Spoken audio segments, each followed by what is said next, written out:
Yeah, from our end, exciting game, a lot of good football, some really good goals. I thought for the second week in a row, our intensity and the way we competed, that those things were important. Portland is an athletic team and a physical team, and in the first half, there's some real strong battles, especially in the midfield. I thought in some of those moments we were still sharp enough that we could play through some of their pressure, and I thought guys were focused on trying to play football and deal with the game in the right way. So I was very pleased with that part of it.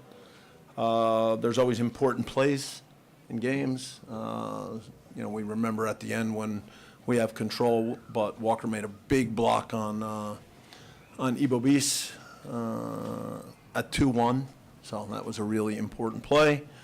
Latif comes in, does a great job at right back, and then we've done it a little bit in preseason.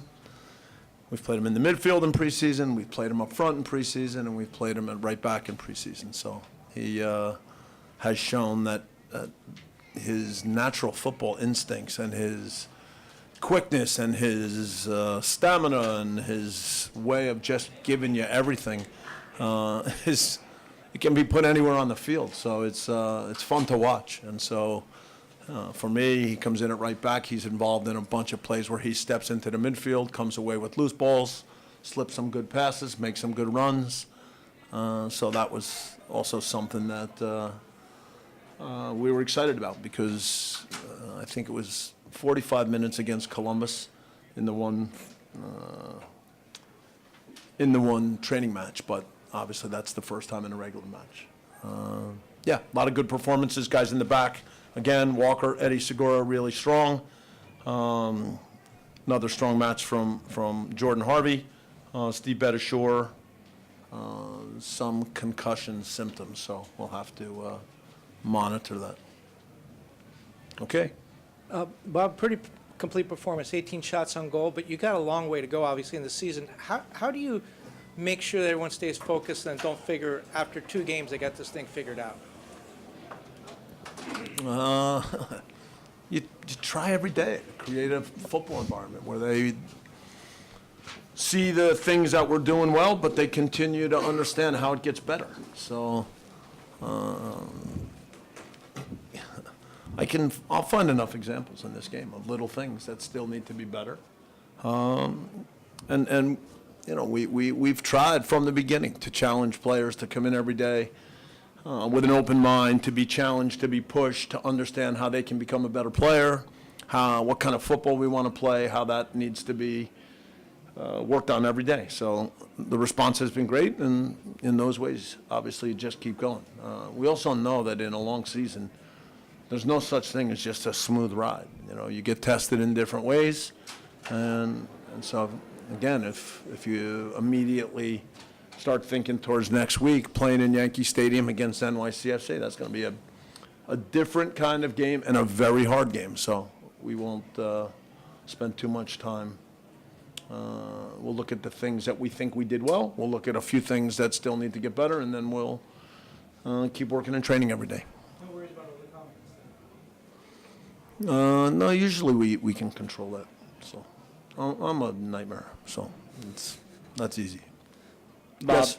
a little bit more about Latif coming on and playing in that position. Like you said, we did see it during preseason, but I mean, instinctually, there were moments where you can tell he's getting more forward, than we might see other players in that position. Is there any other, and also he contributed heavily to the third goal, really getting that move going, and he's quite a ways up the field at that point. Do you have to talk to Latif in a different way when he's coming on to that position? And are there conversations that have to happen to remind him of what those responsibilities are? Or is it pretty seamless whether you're going to throw him in on the wing? We reminded him a little bit about Blanco and what that was all about. Said when he gets the ball, close him down like you do all the time.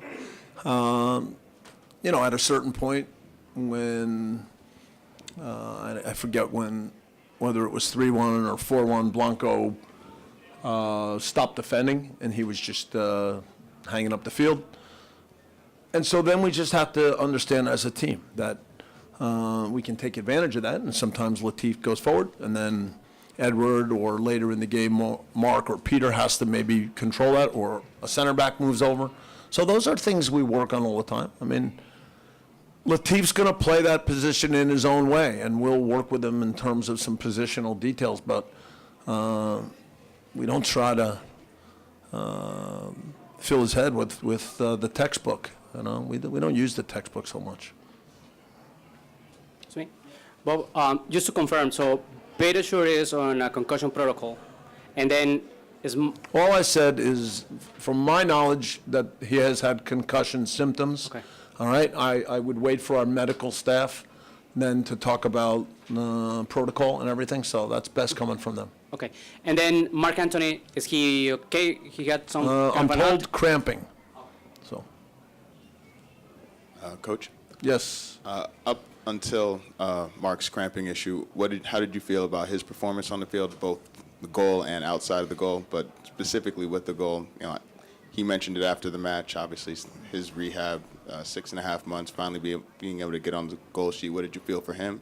And can you also speak on Atuesta's performance defensively and offensively? Yeah, I think our midfield played well, so in order to say that against a good team like Portland, then that means the guys that played in there did a good job. You know, Marc has a good feel for the game. He steps up, he reads situations, his way of receiving when people are around him and knowing where the next pass should go. Edward played really well, as I noted, after the Sporting Kansas City game. And, you know, again, I thought tonight really good. You know, maybe he doesn't need to take that yellow. Right? Maybe he can just try to run and get across the guy in a way that forces him to go sideways and not reach from behind and grab. I thought he did a pretty good job afterwards of being smart while playing with the yellow, so that's important. And then, look, Lee, as the other guy in the midfield, deserves a mention as well. So, you know, I think the midfield play was good. Bob, can you talk a little bit about Carlos Vela's performance tonight and basically his role as a captain right now after these first two games? Carlos is really, he came into the season really motivated. I think you can see that his commitment to the team in every situation, chasing back, finding the right moments to come underneath and get the ball, making hard runs. Obviously, I was happy to see him get a goal. I think he had 3 assists tonight. So, 2, sorry. But, you know, look, Carlos is a fantastic player. And from the beginning, he's a guy that he's so positive when he shows up every day. He's good with his teammates. And, you know, you know, every club has its idea on how it wants to play, and then you try to create training to take you in that direction. And you want guys to still enjoy and appreciate training. So I think that when your best players come in and know on certain days what training is going to be about, and they set the example for everybody, then that's important, and Carlos has done that.